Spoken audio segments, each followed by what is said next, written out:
नमस्कार। चलते चलते में आपका स्वागत है। मैं हूं कुमार भवेश चंद और आपको मैं लेकर आया हूं लखनऊ की रेसिडेंसी में और यहां से आपको बताऊंगा इस ऐतिहासिक इमारत के बारे में और दिखाऊंगा आपको यहां की शानदार प्राकृतिक छटा और इतिहास की यादें। कई यादें यहां से जुड़ी हैं। एक दिन में एक कार्यक्रम में सब कुछ बताना तो संभव नहीं है, लेकिन मेरी कोशिश होगी कि मैं आपको यहाँ के कुछ नज़ारे दिखाऊँ, क्योंकि यहाँ इससे बहुत सारी यादें जुड़ी हैं, बहुत सारे इतिहास जुड़े हैं और इसी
आपको पढ़ के सुनाता हूँ। इस भवन का निर्माण नवाब सआदत अली खान ने करवाया था।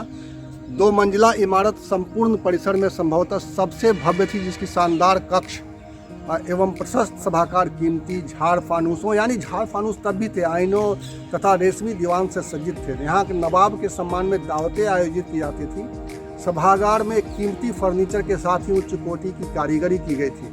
प्रथम तल पर गजकारी द्वारा निर्मित आतिशदान के अवशेष अभी भी संगमरमरी आभा देते हैं। मुख्य प्रवेश मंडप में स्थित फव्वारा काले और सफ़ेद संगमरमर की कलाकृति पक्षीकारी का अद्भुत नमूना है, जिसका जीर्णोद्धार हाल में किया गया है। 1857 में घेराबंदी के दौरान इसको अस्पताल के रूप में प्रयोग लाया गया था। 1857, आप सोच लीजिए ये कितनी पुरानी इमारत है और कितनी पुरानी यादें हैं ये हिंदुस्तान की। आप समझ सकते हैं कि ये कौन सी जगह है, क्या जगह है। ये भव्य गेट इस वक्त जिसमें मैं घुस रहा हूँ, एक के बाद एक गेट, एक के बाद एक गेट, और लगातार ये गेट जैसे यादों के आपके पन्ने खोलते चले जाते हैं और लोग इन यादों को आज भी सहेजने के लिए इस जगह पे आते हैं। क्योंकि इस तरफ न जाने कितनी दीवारें हैं, न जाने कितने दरवाजे हैं जो एक के बाद एक खुलते चले जाते हैं। इसी याद की तरह ये एक के बाद एक दरवाजे खुलते चले जाते हैं और आप खूबसूरत नज़ारे आपके सामने खुलता है। ये गज़ब का अद्भुत नज़ारा है इस वक्त रेसिडेंसी में, और इसी खूबसूरती को देखने के लिए, इसी ग्रीनरी को देखने के लिए लोग यहाँ बार बार आते हैं, इतिहास को याद करने आते हैं। और इन सुंदर पेड़ों में इतिहास के तमाम गवाहियाँ छिपी हैं और लोग आते हैं तो अपनी यहाँ पे यादें सहेजने की कोशिश करते हैं। देखिए ये बच्ची अपने परिवार के साथ फ़ोटो बना रही है और यहाँ की यादों को हर आदमी सुरक्षित कर लेना चाहता है जो भी यहाँ आता है। और एक बार मैं इस रेसिडेंसी का आपको एक 360 व्यू दिखाता हूँ। आपको ये पूरा 360 व्यू है। आज वैलेंटाइन डे है, उस हिसाब से यहाँ पे लोगों का आना जाना ज़्यादा रहना चाहिए था, ऐसी उम्मीद मैं कर रहा था, लेकिन बिल्कुल सन्नाटा है। और बिल्कुल सन्नाटा नहीं कहेंगे, लेकिन हाँ इक्का दुक्का लोग नज़र आ रहे हैं। ये 360 व्यू मैं आपको दिखा रहा हूँ अंदर में, रेसिडेंसी के अंदर में जो ग्रीनरी जो इस वक्त आप देख पा रहे होंगे। ये बहुत ही खूबसूरत नज़ारा है, बहुत ही प्राकृतिक नज़ारा है। और इसके साथ ही ये देखिए पुराने भवन और ये ग्रीनरी, ये इन दोनों का संगम अपने आप में अद्भुत है। इन दीवारों में इतिहास दफन है। और इस तरह की जो सीढ़ियाँ बनी हुई हैं, पता नहीं है किस उससे बनी हुई है, लेकिन ये काफ़ी पुरानी सीढ़ी नज़र आती है। इस पर लोग आके तस्वीरें खिंचवाते हैं। इसको याद करना, इसको सुरक्षित रखना अपने आप में एक अद्भुत है। आप देखिए कि ये सीढ़ी, अगर इस सीढ़ी के जरिए कहीं जाने की कोशिश की जाए तो शायद संभव नहीं है, क्योंकि ऊपर में बहुत ही कम स्पेस है। लेकिन शायद ये किसी ड्राइंग रूम का हिस्सा रहा होगा या पता नहीं क्या रहा होगा, जिसकी वजह से इन सीढ़ियों को ऐसे बनाया गया है।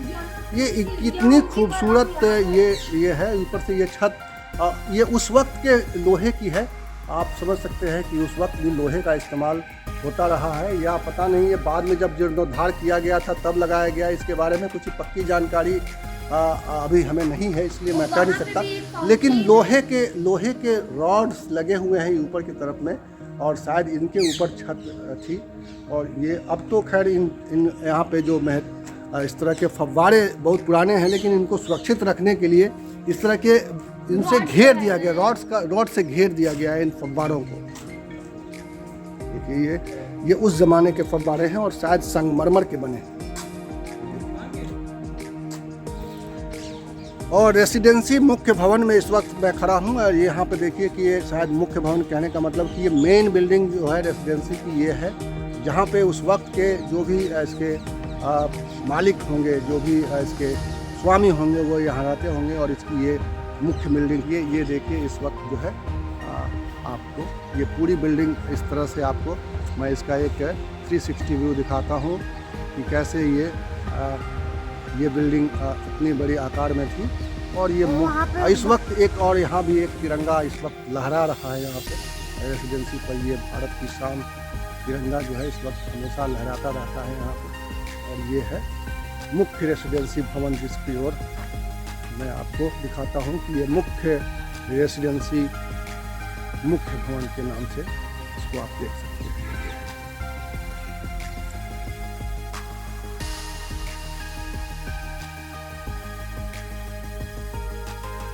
बारें जो इतिहास का साक्षी रही हैं, ये इन ईंटों को आप समझ सकते हैं कि ये किस तरह की ईंटें रही होंगी, है ना। उस वक्त इतनी पतली ईंटें, और इन ईंटों को जोड़ने के लिए कोई सीमेंट का उस समय आविष्कार भी नहीं हुआ था। ये सीमेंट से जुड़ी हुई दीवारें नहीं हैं।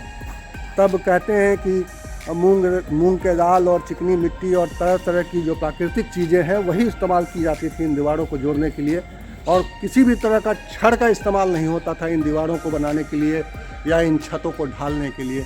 आज तो पता नहीं कितनी तरह की टेक्नोलॉजी आ गई है, लेकिन ये उस वक्त की तस्वीर है जब इस तरह की चीज़ों का आविष्कार भी नहीं हुआ था। और देखिए कि कितनी खूबसूरत कारीगरी एक हाथ से बनाई हुई है, किसी मशीन की नहीं बनी है।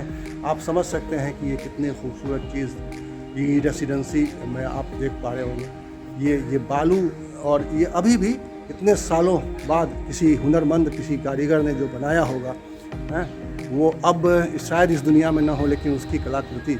और इसीलिए कहते हैं कि कलाकार, कोई भी कलाकार जो है वो अमर होता है, और इन कलाओं के साथ वो व्यक्ति भले ना हो, लेकिन उसकी कला जीवित है।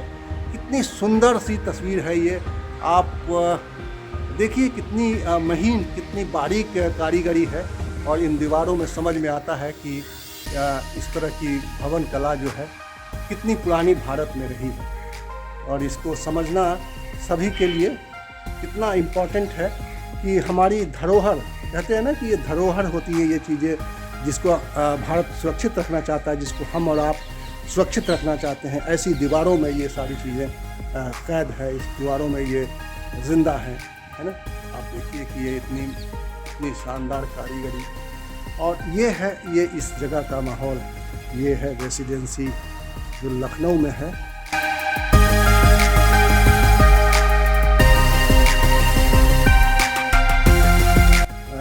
संग्रहालय बनाया गया इसके पीछे है, और वहाँ पे अंदर में कैमरा ले जाना तो संभव नहीं है, वहाँ पे कैमरे ले जाने की रोक टोक है। लेकिन लोग आते हैं और इसकी स्मृतियों को याद करते हैं, यहाँ याद करते हैं कि कैसे ये चीज़ें रही होंगी। देखिए कि छोटे छोटे उस वक्त भी इस जगह का कैसे कितना सुरक्षित रखा गया था, चूँकि इसके पीछे ही मुख्य भवन है, तो कैसे इस किले को भी एक तरह से अभेद्य बनाया गया था। आप देख पा रहे होंगे कि छोटे छोटे इस वक्त आप देख पा रहे होंगे कि ये तोपनुमा जो है दीवारों के ऊपर लगे हैं।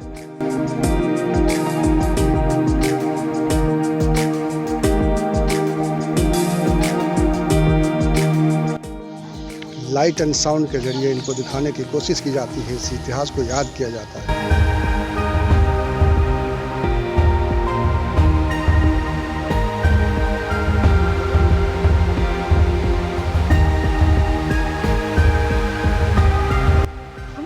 एएसआई ने इसको मेंटेन किया है।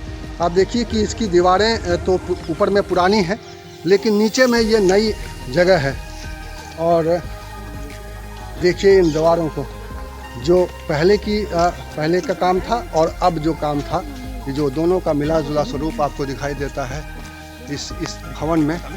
और निर्माण कला में देखिए इस वक्त ये इसको रिपेयर करके इस वक्त भी ये कारीगरी जिंदा है। इस वक्त भी ये निशानियाँ जो हैं बता रही हैं कि हमारे हुनरमंद जो हैं पुरानी तरह की बिल्डिंगों को अभी भी सुरक्षित रखने के लिए वो काम जानते हैं, वो तरीके जानते हैं, वो हुनर जानते हैं, जिसकी वजह से इन इमारतों को सुरक्षित रखा जा सकता है, पुराने शेप में रखा जा सकता है।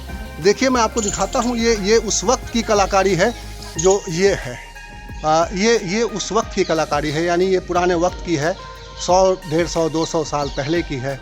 और ये आज की कलाकारी है, जिसको कलाकार ने जो है कोशिश की है कि उसको उसी रूप में पेश किया जाए, उसी रूप में रखा जाए। तो ये सब कुछ दिखता है आपको इस भवन में कि किस तरह से पुरानी कलाओं को, पुरानी यादों को, पुराने इतिहास को सुरक्षित रखा जाता है। ये है इसकी हर ईंट बताती है, अपने आप में एक गवाही देती है इतिहास की। और